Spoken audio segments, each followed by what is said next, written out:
වෙන කිසිම දෙයක් ඔළුවට ගන්න ඕනේ නැහැ. අපේ අම්මයි තාත්තයි නැගිටපු විදිහ හිතන්න. මගේ අම්මා මං හදාගත්ත විදිහ හිතන්න. මගේ තාත්තා මං හදාගත්ත විදිහ හිතන්න. අම්මලාට ડિප්‍රෙෂන් නැහැ විදිහ නැහැ.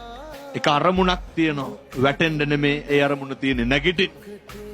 ජීවිතේ වැටෙන්න හේතු 1000ක් තියෙනවා. ආර්ථිකමය ප්‍රශ්න. ස්වාමි පුරුෂයා නැති වුණාම නේ ගැහණියෙකුට තනියම ජීවත් වෙන්න අමාරුයි නේ. අසත්පුරුෂ පිරිමින්ගෙන් කොච්චර නොබිනා යෝජනා එනවද?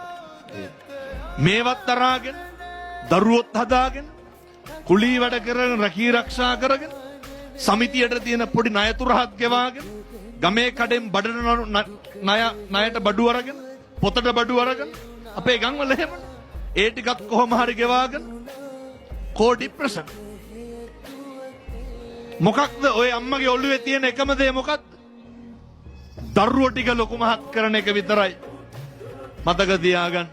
අර හිත ඇත්නම් පත කුඩාද කියන්නේ. හිතමයි පුතේ බලපාන්න. එක අරමුණක් මත ධෛර්ය සම්පන්න වෙන්න. එක අරමුණක් මත අදිෂ්ඨානශීලී වෙන්න. ඒ අරමුණට කටයුතු කරන්න.